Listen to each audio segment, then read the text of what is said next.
我個冇咁錯㗎，我一撳你就喐㗎啦呢個車。喂，但係而家開咗嗰個叫咩話？單塔板係咯，模式。唔係我錯啊！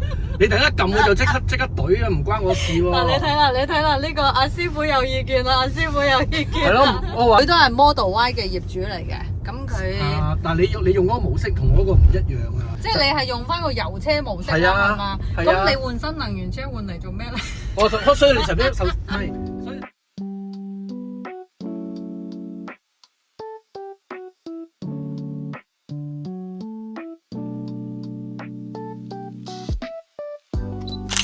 Hello， 大家好，又係我敏姐姐嚟到敏姐姐飯局。我隔離呢位咧就都係我嘅貴人啦，阿 Yuki 啊。咁啊，最早期喺樓市最低迷嘅時候，喺13到15年期間啦，係嘛2015啊。係啦，即係2015年嘅年底開始，中山嘅樓市叫做起啊嚇。咁你喺2015年前啦，你自己啦嚇，包括你身邊嘅好多朋友咧，都買咗中山嘅樓啦。咁就咁啱就去到2019年嚇，即係樓市叫做最高峰啦，包括2020年，你哋又亦都走咗一批嘅貨。正路應該係2018年開始走。係啦，走到咁又跟住就係不斷咁樣走嘅。咁但係走咧，其實我哋都諗住係繼續去沽嘅。但係咧就啱就遇着咗個疫情，咁我哋又翻唔到嚟，咁啊搞到係即係沽唔到嘅啫。咁點解咧？因為其實2015年我哋嚟嗰陣時咧，我哋係作一個叫做投資者嘅身份嘅。因為即係我哋都之前我哋自己都拍過啲片啦，我都係講啦。點解我哋會即係嚟中山咧？我哋最初嗰時係唔係嚟睇中山先嘅？我哋係成個大灣區去睇嘅。咁但係咧就覺得中山呢個地方咧，但我買第一層樓都唔喺中山嘅喎，第一層樓喺江門嘅。咁但係中山咧，跟住又後尾再睇咧，就發覺呢個地方就比較近。咁喺無意中咧，一個機遇咧，就俾我發現咗咧，原來有深中通道呢一樣嘢。咁而嗰時深中通道咧，係其實咧係有概念股概念啦，因為你去到啲中介咧，去啲樓盤咧，都會有講呢一樣嘢嘅。咁但係未落實嘅。但係你睇翻以前我哋去中山，真係行嗰條路好遠嘅喎，又要翻到去虎門再兜翻落嚟。咁梗係啦，如果你突然間真係有條深中通道嘅話，咁係咪會近咗好多啊？咁近咗好多，其實咧就你望下個中山個樓價同你對面嗰個樓價，即係深圳啦嚇，佢爭好遠嘅喎。其實係會有個叫價格差嘅。咁先唔好考慮你真係會事實係會唔會係即係叫做即係會升值啦，係咪？你係呢個你當，因為我本身係做投資出身嘅。你一樣嘢你買翻嚟一樣嘢咧，你其實你一個係會背後有一個叫故事。深中通道就係一個故事。所以你見到咧，你一見到突然間深中通道一落實咧，就好多人去憧憬呢一樣嘢。跟住其實同炒股票一樣嘢啫嘛。呢就係一隻概念股嚟嘅。咁一有呢隻概念咧，就好多人追逐呢個概念，可能係一個夢想嚟嘅。覺得咧真係喎，第日可能咧喺中山咧，其實可以同深圳真係好近嘅喎，好近咁嘅距離。以前我記得我哋初做嘅時候咩1/10深圳嘅價1/8嘅香港價，唔係深圳價買中山啊嘛？你記得深中通道通車之前差唔多呢個廣告。其實你講簡單嚟講都係講叫價格差啦。咁嗰陣時咧，我哋個角色咧係咩咧？係一個投資者嘅角色。咁投資者嘅角色，你記住，我哋係嚟投機嘅，或者係叫投資嘅。咁後尾發生咗幾件事，第一件事就係阿習主席講，即係房係用嚟住而唔係用嚟炒嘅。咁我哋都醒水咯喎，我哋係最聽習主席話嘅。第一時間咧就聽到呢句嘢咧，我哋就已經開始慢慢去將我哋持有嗰啲樓咧，就開始慢慢去沽出。咁其實我哋都會一路沽落去，因為我哋唔係一間半間嘅，我哋加埋過百間嘅話俾你聽。咁慢慢咁樣沽咧，當然啦，你啲人仲憧憬緊，我冇嚟開頭同你掟㗎。咁但係你後尾就係因為有疫情咧，就變咗我哋而家有啲嘢咧都係卡住咗，賣唔到。咁跟住後尾咧，即係疫情過咗之後啦，其實個價已經又再跌咗少少。係啦，個最佳嘅時機錯過咗。最好賺就啱我哋沽嗰陣時就最好賺咯。跟住後尾我哋疫情過咗之後可以翻到嚟，都仲係有 profit 嘅。咁但係如果到而家呢刻2026年咧，係已經係翻到去我哋2015年買嘅價，甚至仲要低咗啲嘅。嗱，咁我又插一句啦嚇。咁其實最高位嘅時候，一間21萬嘅公寓，當時候你走我跟住走啦，係咪啊？係咁就21萬入嘅公寓，我哋拋嘅時候係55萬轉手嘅，差唔多係持有嘅時間大概係一年多啲嘅時間就即刻拋啦。咁佢哋其實就喺中山呢邊咧，就生活咗差唔多10年嘅時間啦。咁其實就係走得都走得差唔多啦，係嘛？咁中途其實都係忍住手嘅。我見你經常會翻嚟，問下中山嘅樓市點啊，近期點啊，問咗好幾次，一直都唔入手，一直都唔入手嘅。即係到咗依家啊，喺今年啦，亦都係叫做舊年2025年嘅12月，你哋又再次出手，係有啲乜嘢嘅誘惑，令到你哋喺呢個時候，你哋認為係一個入市嘅時機？首先第一樣嘢睇中國整體嘅樓市啦，中國整體樓市我睇都係跌嘅，跌嘅，唔係升嘅。咁但係點解跌我都走嚟買咧？係啦。咁啊，呢個就係可能大家都要了解呢一樣嘢。等於我問你一個問題，如果第一樣嘢個股市，我假設係成個市都係跌嘅，會唔會有個別股票係升咧？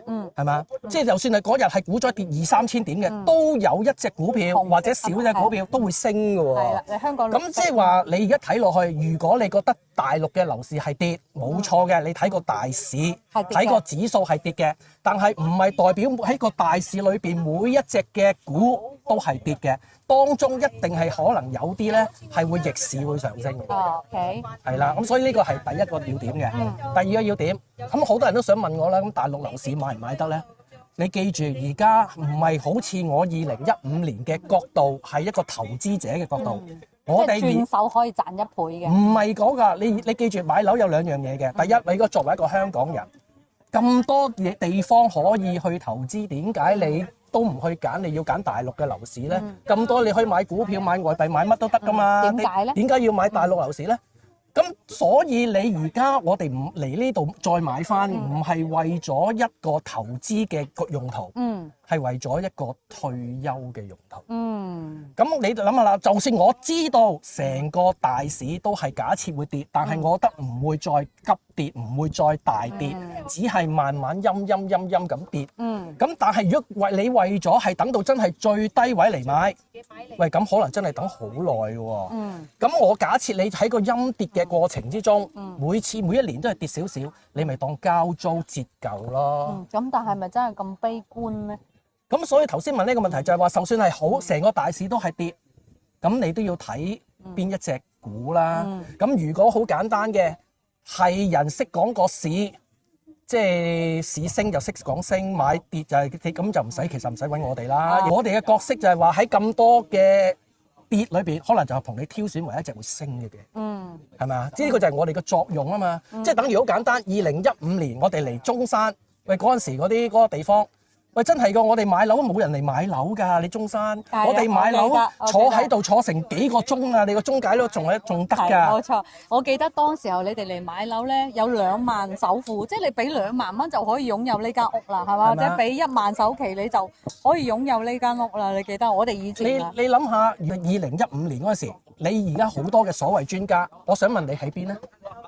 點解我哋去入市嗰陣時，你啲專家唔見咗咧？喺2018年，我哋見到高位嚟沽嗰時候，你啲專家點解你嗰時唔嗌叫人嚟沽咧？嗱就係咁，嗱個差異就喺呢度啊嘛，你明嘛？高低立見就喺呢度啦，明唔明啊？係嘛？咁所以話，就算係點解而家我哋入咧，我哋一入唔係話代表我覺得整體樓市向好，呢個第一點。第二，我哋嘅個用途唔係投資，我係做一個叫做話可能係退休呢個生活嘅用途。第二。就係話你係覺得整體跌啫，唔係隻都跌噶嘛，都有升噶嘛。但係你揾唔揾到嗰隻升，就睇你自己嘅功力啦。有冇一個條件揾到去？其實係有嘅，唔係一定係跌嘅。中山喺呢個咁嘅情況，咁嘅樓市係都有啲係有潛質嘅嘢嘅。你就之前嗰一批貨咧，你基本上都係集中喺市區啦嚇，市中心嘅位置啦。咁依家你再入手係嘛？係已經係偏離咗市區嘅。咁你可唔可以分享俾大家，你點解會入去呢個位？其實都係依家係市場上面，或者係喺香港個聲音上面，呢個係存在一個好有爭議性嘅一個區域。但係偏偏你作為一個投資者，你係去揀咗呢個位喎，即係你個動機係乜嘢咧？或者係你個諗法係點樣咧？嗱，因為其實你如果係作為一個嘅即係諗住退休嘅用途咧，其實你係唔需要睇你嗰個樓價升定跌嘅，你中意咪得咯。我係嚟呢度退休，我就睇下我中意嚟呢度食蝦就食蝦，我嚟呢度飲茶就飲茶，我係當一個消費啫嘛。咁你如果你話真係要搏，係又要諗住升嘅，就另外一個角度㗎啦。其實兩個角度嚟嘅，你係投資就係投資，你係諗住嚟退休就係退休，兩樣嘢完全唔一樣。咁如果你係諗住嚟退休嘅，你就睇下啦，邊個係實嘅環境啊，例如個綠化嗰個咩容積比係嘛，你哋叫做容積率啦嚇，睇個環境啊咁樣。咁你嚟呢度退休，你嗰啲學區房關你鬼事咩？你又唔喺呢度讀書，又唔係咪啊？咁所以係大家你都一定要睇翻你每一個人佢需要啲乜嘢，即係作為你係做一個中介嘅係咪啊？你最緊要先了解呢個客佢想要啲乜先，想要嘅乜嘢？你有咩預算？你想要啲乜嘢？咁你就再幫佢篩選有啲咩條件好嘅。例如好簡單，你係嗰個人係今日嚟到退休想飲飲食食嘅，你係咁 sell 去學區房嚟做咩啫？佢都唔係嚟呢度讀書，唔係書包，係咯，係咪啊？啊唔係喎，我要出勤方便嘅，咁就喺同一個交通方便啦。咁所以如果似我呢個角度咧，我就幾方便嘅。因為我點解咧？第一，我喺石岐嗰方面咧，都差唔多10年啦，2015年到至到2025年啦，都成10年啦，係咪啊？咁基本上咧，即係你可以叫玩厭啦，可以話俾你聽，即係好完全好了解。咁人生個生命好短啊，不如去了解多啲嘅地方，係嘛？咁所以咧，我就係即係去第二個地方，再試下呢咁嘅新環境咯。咁我又問下啦，嗱，你經歷咗叫做係2個階段啦，第一個呢個3個階段。第一個階段初嚟中山買樓，一種好傳統嘅香港人買樓嘅方式就係話，第一個要有裝修，第二個有品牌，第3樣嘢就係話最好就係一落街乜都有嘅，係嘛？去到第2個階段就係你擁有咗第一步，令你可以好輕鬆嘅叫做電動車啦，係嘛？你中意嘅就係可以我唔使下 call 車，我想去邊揸住部電動車，邊度都去啦。去到第3步就係話自己擁有埋小車啦，4個轆啦。咁啊，我記得我當初我哋同你買樓，你買嗰個位，我哋中山人唔去㗎，塞車㗎。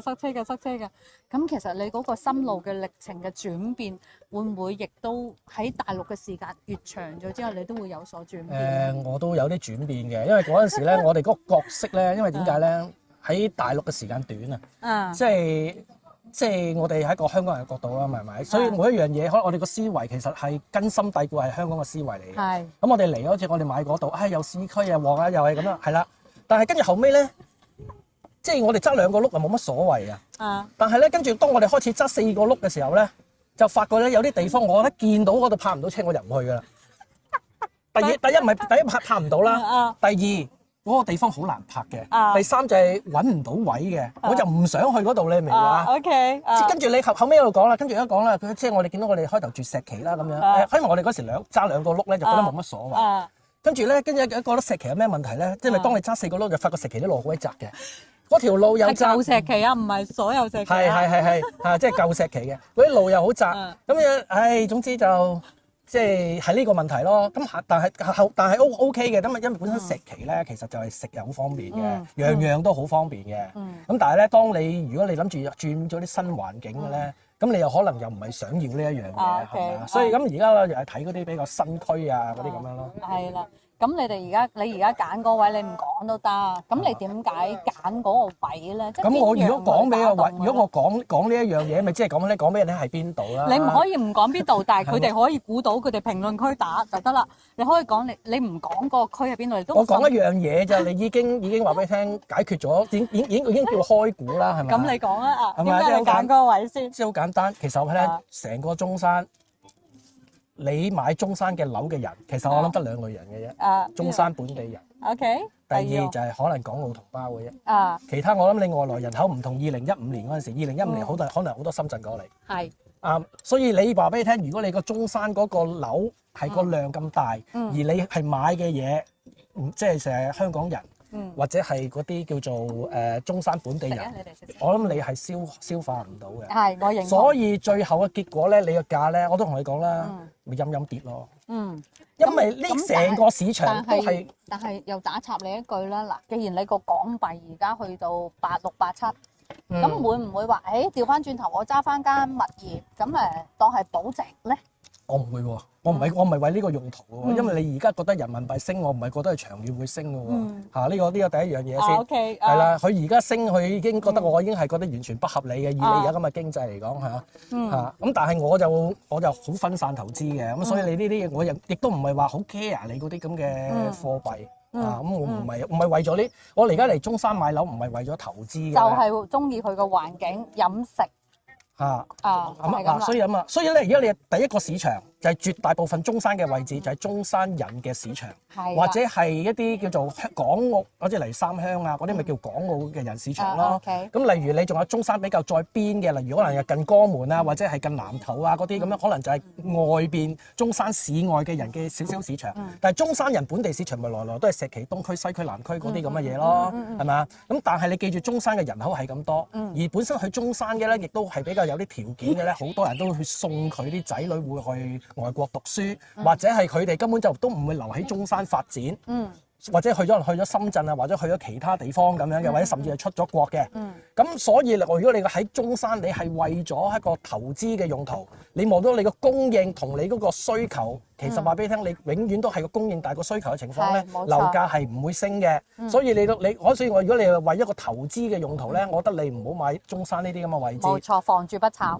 但係你如果係話中山退休，我同你講啦，而家去到樓價呢啲2015年，我哋記得2015年我識你嗰陣時嗰個發展商，你都講係就嚟跳樓㗎啦，係咪啊？所以唔係點會有1萬首付、2萬首付咧？我都話識你嗰個發展商就嚟跳樓㗎啦，你就喺條深中通道救咗佢啫嘛，唔係趴咗喺博愛路啦，佢已經啱啱啊。咁所以話俾你聽，而家嘅樓價去翻2015年，你個地價又上啦，咁你個樓價已經衰到翻去2015年啦，已經話俾你聽跌到差唔多，我唔知係咪到底啦，都差唔多啦，係咪？再跌，其實再跌你唔再慢慢陰跌，因為點解咧？就算你而家計下好多啲成本啊，嗰啲都會上升嘅。咁我啲成本上升，你咪當去到個市場價，即係喂早起一間，我要蝕一間嘅，我咪唔起啦，你明白？係，冇錯。咁所以嗰時個供應就會停頓啊嘛。冇錯。咁你而家計到自己，其實大家我又做工程嘅，我計到你數啦，你嗰啲嘢即係。冇話俾你聽啦！而家你中山好多要蝕住賣，我覺得佢要蝕住賣。係二手同埋啲舊規都係蝕住賣嘅。舊嗰啲我睇佢真係蝕住賣嘅。所以其實而家個窗口期咧，唔去追最高嘅嘢，你就係追喺窗口期替換出嚟嘅嘢，佢係最合理嘅價咯。就好似你而家買嗰啲就係最合理嘅價咯。所以我話你如果你嗰啲係蝕住賣，咁咪最後咪冇供應咯。係啦，冇錯。咁但係你話要期望佢升，我覺得又未必。但係你叫跌。你咪可能真係因為可能供過於求啊，嗰啲咪咁跌得好慢咁樣。咁你諗下啦，如果你係諗住嚟退休，我唔係買樓嘅，我嚟租當然得。但係你諗住有時即係好似喺香港人哋叫拼搏咗幾廿年，唔係為咁唔係每一樣嘢用錢嚟衡量㗎啦。即係唔會話咁樣抵啲，唔係咁樣計㗎啦。當一個人去到嗰個退休，呢啲唔 care 呢啲嘢。我希望我喺我退休嗰個叫做未來剩翻嗰啲日子裏邊，我係諗住點樣生不帶來，死不帶去。點樣去享受呢個生活？蝕咪當佢交租咯。你好簡單，你去租樓你都要俾租㗎嘛。係啦。咁你嗰層樓慢慢去啲咁貶值少少，你咪當交租咯。但係你租樓嗰層樓唔係你㗎嘛。係啦，冇錯。嗰層樓係業主，你會話俾你聽，即係如果你係租樓，你想唔想裝修先？你都會諗下啦。個業主第日唔租俾我，咁我裝修我點樣啊？即係你住開個傢俬舊咗，你又要換㗎咯喎。係嘛？咁你住落去嗰啲你要換嘅嘢，業主個唔係我嘅喎。咁啊係咯，咁所以話俾你聽，睇你自己嘅用途咯。如果你諗住真係退休嘅，同埋而家好簡單啦，你啲樓價咁平，其實咧，如果對好多香港人嚟講，望落去，因為香港而家生活都艱難啦嚇，即係都叫所謂艱難啦嚇。嗰啲生活指數高啦，咁你有時揾下地方要平嘅，咁你而家你真係好夠晒平，咁你係作為一個退休用途，我覺得 OK 咯，但係如果你係投資嘅用途咧，就唔係諗呢啲咩中山。即係已經過咗個時期，過咗嗰個時機㗎啦。好似深中通道呢啲嘢咧，嗱我哋喺深中通道咧一開咧，我哋即刻仲要沽埋嗰啲添。點解啊？因為我都話啦，呢個係你記住，作為一個叻嘅投資者，我明知呢個係一個故事嚟嘅啫。咁你而家我哋係 sell in buy in expect 啊嘛，我呢個 expectation 嚟嘅，我係 sell in flat。咁你一通啦，仲唔 sell in flat 咩？係咪啊？咪要沽啦，係咪啊？即係嗰個泡沫破啦。唔係泡沫嗰個，即係話俾你聽你度假啦，即係等於買呢隻嘢，我係博你乜嘢嘅啫。咁而家你都已經係現實事實咗啦。咁你係咪應該一個 take profit 嘅時候啊？你唔係仲去入場嘅時候啊嘛？點解嗰陣時我哋會揀唯一嗰個機會去咩咧？因為有部分人覺得呢個係反而係一個入市點。我就係當你覺得你係入市點，我就當我係沽貨點。咁咪就係咁，你又喺個投資角度係個博弈嚟嘅啫嘛。邊個贏錢咪就係知邊個功力夠咯。如果你嗰刻中入去，咪啱啱輸咗俾我咯。我同你對賭啫嘛。升嘅咪我輸啊，跌係咪你輸啊？係咪啊？係咪就咁簡單啫嘛？係啊，咁講翻啦，言歸正傳啦，你買嗰個位攞嚟退休度假，其實咧點解要買嗰個位啊？即係買嗰個位咧，好簡單。唔開位唔開。我唔使開揀啦，講幾樣嘢大家都估到啦。你如果我係喺石岐住，我來來去去我方圓嘅遊樂玩樂嘅位係石岐中心，我諗係如果揸電動車咧，你係10公里半徑嘅啫。即係話最遠咪簡單嚟講，你揸2個轆咪行去行城區咯。咁如果你揸4個轆，咪可能去下三鄉、去下坦洲啊，去下。其實市區都 OK， 唔係周邊都可以啦。即係所謂叫市區嘅周邊啦。咁呢個係你買咗呢個地方，你會周邊喺呢個地方生活嘅。咁但係好似好簡單啦，我哋而家去中山都10年啦，我係咪想再擴闊啲我哋嘅娛樂空間啊嘛？係咪啊？即係玩樂空間。咁而家話俾你聽，而家係講緊大灣區嘅一體化喎。係咪啊？全部粵國一個市，每一個市嘅一體化喎。咁我梗係攞住個 C 位啦。咁我攞住個大灣區嘅 C 位，咁我係中意就去深圳，中意又去落翻香港，又可以落珠海，又可以去江門，又去咩？我啱就係嗰個 C 位。嗱，嗰個 C 位咧就咁嘅，喺香港尖沙咀坐船過嚟就1個鐘，咁然後咧就去深圳咧就半個鐘，咁可以去到廣州嘅南沙咧，亦都係20分鐘，咁過珠海。其實你講埋第二點係人都知啦。簡單嚟講，仲有一樣嘢，點解我話嗰度有機會會升咧？但係嗰個位係冇配套嘅喎。唔係咩配唔配套？配套係講而家我哋講，我話你當你由一個叫做嗰個叫做頭先我哋講話退休模啦，係嘛？我哋轉咗，即係等於頭先揸車啫，我轉咗個模㗎啦嘛。我而家唔係講退休，我而家同你講有少少投資嘅概念。我點解話全個中山你嗰啲城區最多都係一個叫做退休嘅概念咧，而冇一個投資概念？頭先解釋咗俾你聽啦。咁而嗰個位置咧，好簡單，嗰個位置係有深圳嘅血液喺度。OK，海陸空都得。嗰個地方佢係會有外來人嚟買，而外來人買覺得你平。冇錯。咁同埋嗰個地方有地鐵啊嘛，大佬將來。咁你而家先通廣州，跟住通中山，跟住就會有城際，唔係地鐵。都冇問題啊。總之有鐵路。咁你有鐵路，咁你而家係。即係又係等於以前我哋去買嗰時買深中通道啦，我哋見到唔係喎，呢度有橋墩喎，可能將會起深中通道喎。咁我已經係 buy in expectation，我話你深中通道一定起嘅，咁我哋一定係嗱喺度掃貨啦。咁我哋呢個咪一個投機嘅心態，所以嗰時係個投資角度啊嘛。咁而家調翻轉啦，你而家已經有地鐵即係叫城際通到廣州啦，出年通到啦，係嘛？去即係中山至廣州嗰條城際通啦。咁你覺得會唔會通深圳咧？會啊，點會唔通啊？你成條嘢連埋落去，點會突然間咩？嗰個好簡單一樣嘢。深中通道一到大時大節就塞車㗎啦。你淨係一定要通鐵路。你淨係好簡單嘅，你睇嗰個站啊，有兩層月台㗎。如果你係真係為咗喺廣州去即係中山咧，唔需要喺2層月台㗎。2層月台即係2條線㗎啦。即係佢預留咗一條線去深圳，同埋有條咩㗎？嗱，好簡單，你望下深圳對面幾多錢樓價先？